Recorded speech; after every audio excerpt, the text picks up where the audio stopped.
Hey guys, HDV here and welcome to a brand new video. Today we've got a ton of stuff to go over. Loads of new events have been announced for various Pokemon games. Pokemon Scarlet and Violet, Pokemon Unite, Pokemon Pocket. We have a scrapped Ultra Beast from Generation 7 to take a look at. And as well as that, we're going to go over all of the current leaks for Pokemon Legends EA from the Terra League. So loads of stuff to break down. If you're excited for the video, drop a like down below. Leave a comment, subscribe if you're brand new. With all of that out of the way, let's get into the video and I really hope that you enjoy.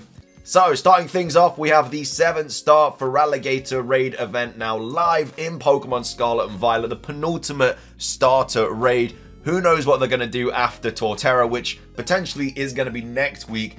Maybe they do legendaries, maybe they go through all the starters again, maybe they just stop doing 7-star raids. Who knows? But either way, we have the Feraligatr raid that is now live. We've got Cerebi here tweeting out saying, Cerebi update, the latest Pokemon Scarlet and Pokemon Violet Terra Raid Battle event is now live. Feraligatr is in 7-star Terra Raid battles until November the 3rd at 23:59 UTC. And this is what the Feraligatr is packing. So it has the Sheer Force ability. Obviously, it's a Dark Terra type. It has Crunch, Liquidation, Psychic Fangs, Ice Punch, and then the additional moves are Swords Dance, Earthquake, and Dragon Dance. Obviously has the Mighty Mark, and then these are the kind of rewards you get and stuff. Obviously you get all the different Herba Mystica, ability patches, ability capsules, all that jazz. These are the different things that happen at different HP and time remaining. So at 75% HP remaining and 75% time remaining, it'll use its shield activation. At 99% time remaining, it will use Swords Dance, so it gets a +2 straight off the bat. At 95% time remaining, it'll do a reduced Terra Orb charge.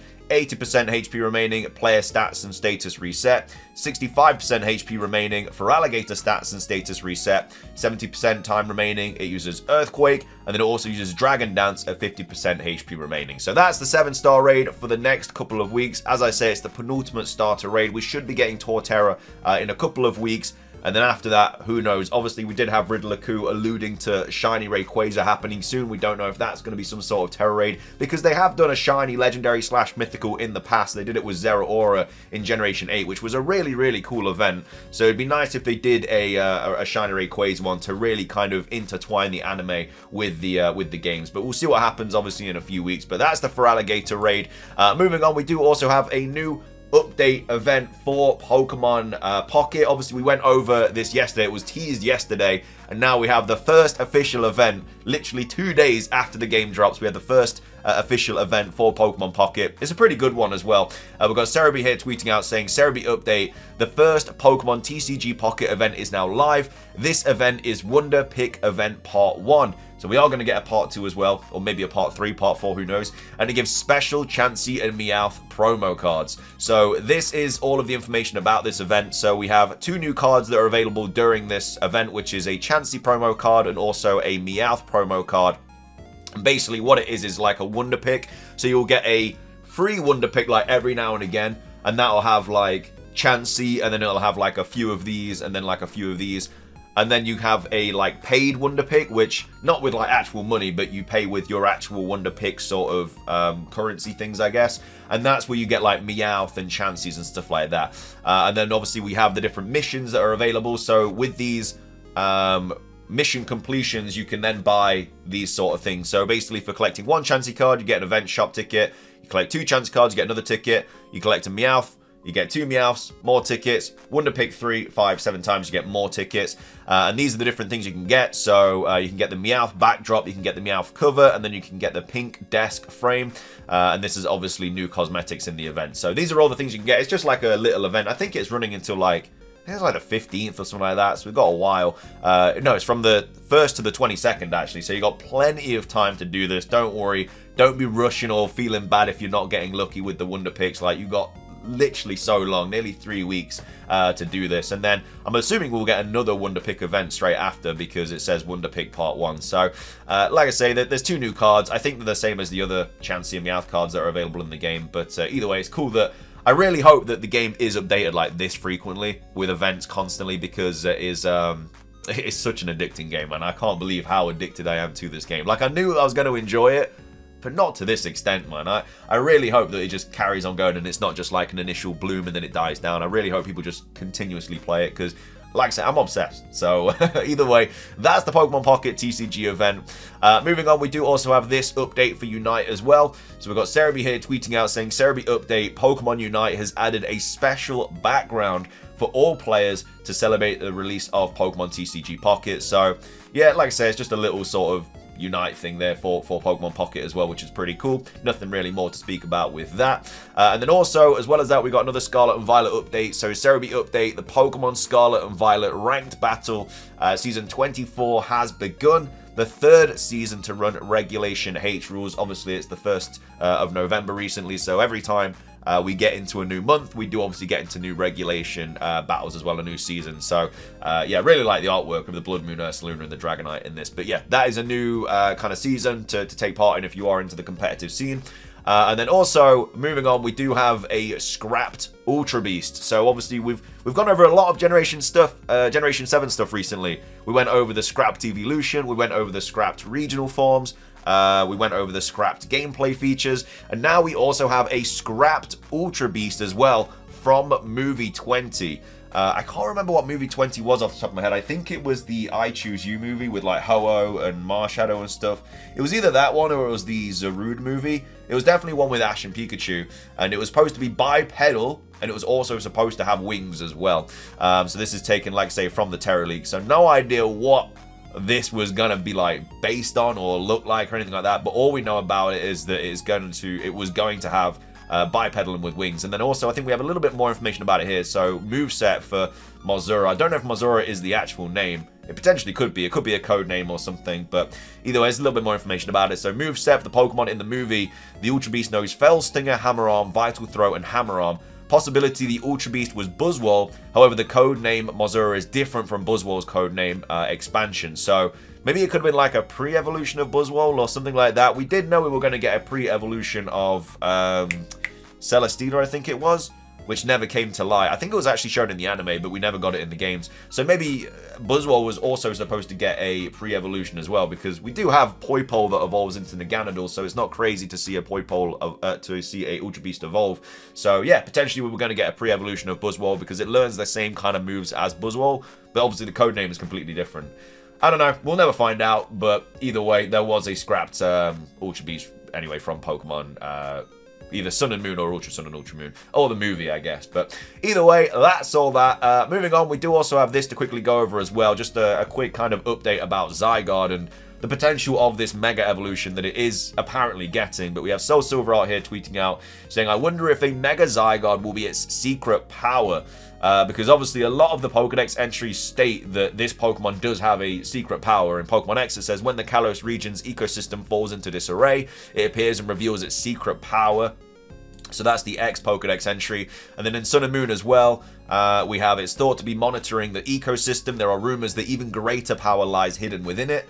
This is Zygarde's form, which about half of its pieces have been assembled. It plays the role of monitoring the ecosystem. Some say it can change to an even more powerful form when battling those who threaten the ecosystem. So I assume something's going to happen in Legends EA that affects this ecosystem. Maybe it is the redevelopment plan or something like that, but it is going to allow Zygarde to obtain this, like, I guess, Mega Evolution form, which is apparently going to be stronger than its complete form, which, for me, it makes no sense for this Pokemon to get a Mega Evolution. It really, really doesn't, because it's already got so many forms. It's got the complete form. How can you have a form after the complete form?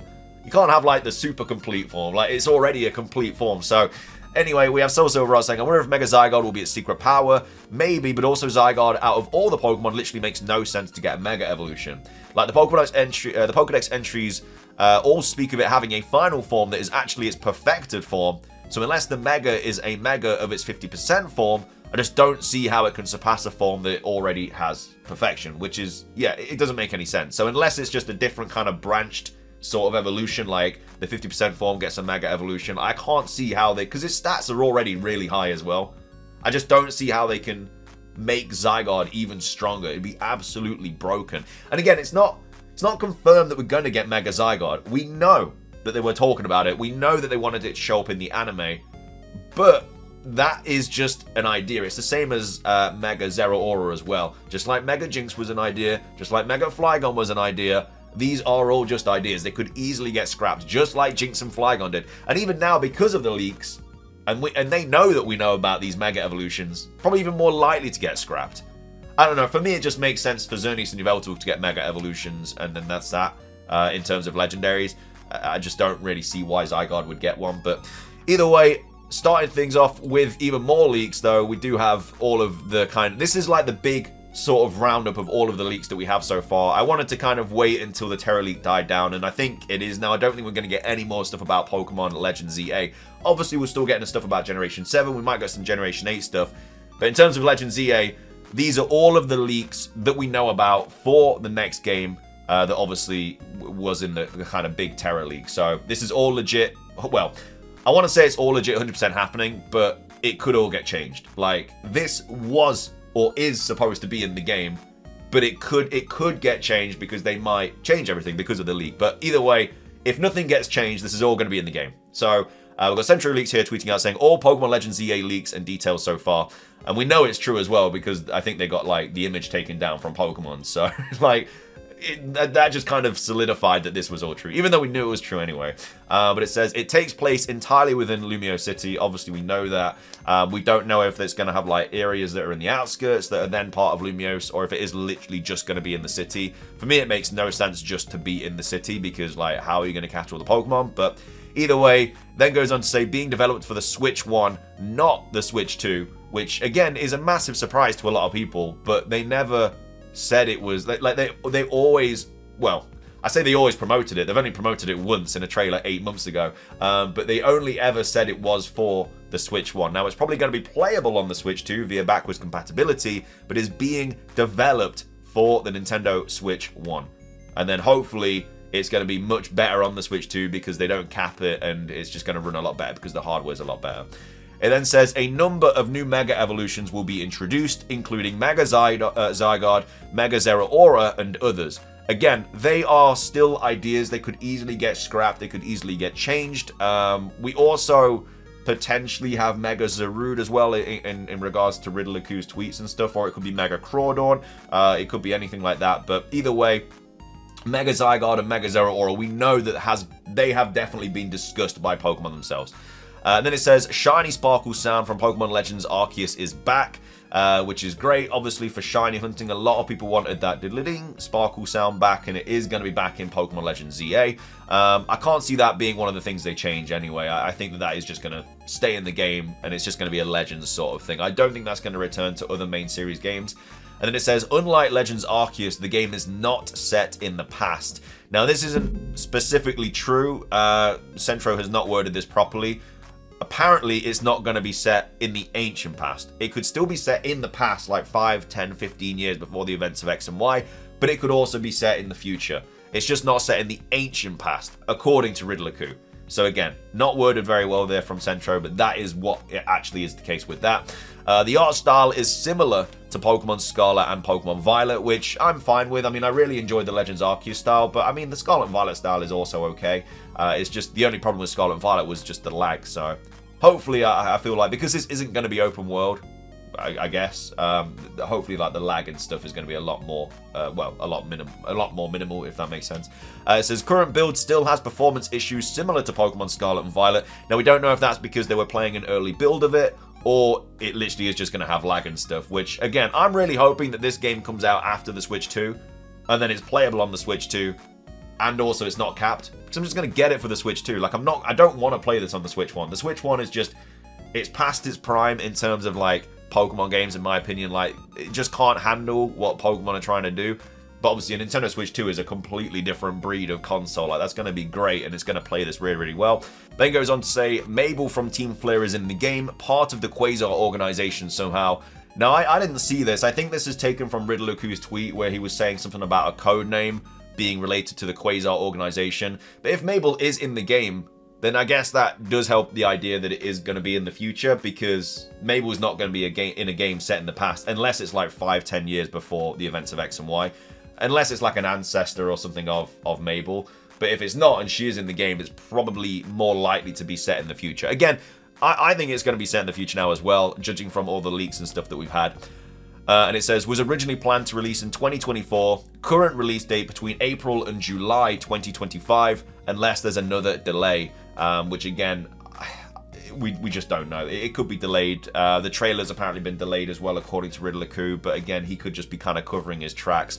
At this point right now, we just don't know when we're going to get information. There's so much stuff going around that, like, oh, we're going to get it soon, and then we don't because of other stuff. It's just a waiting game at the moment. I mean, we're going to definitely get something in February, which is still, like, kind of far away, but I don't really want to wait a whole year for another trailer. It's just so long.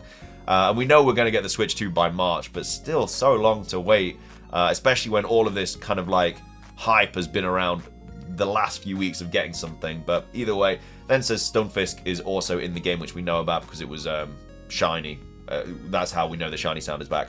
Also, an important detail we mentioned, the hacker claims that they have already played the whole main story, and even being incomplete, they liked it a lot. And as well as that, obviously, it looks like the starters are going to be the Kalos starters, so Chespin, Froakie, and Fennekin, but this was posted before we got that promotional art from the Anaheim 2025 World Championship. So, just wanted to quickly go over all the leaks, because it has settled down now, it's died down a bit, so I don't think we're going to get any more stuff like this, unless it's from Riddler Coup. I don't think we're going to get anything from the Terror leak. So yeah, I wanted to cover all that, but let me know your thoughts on all these leaks. Are you excited about any of them? Are you a little bit worried about any of them?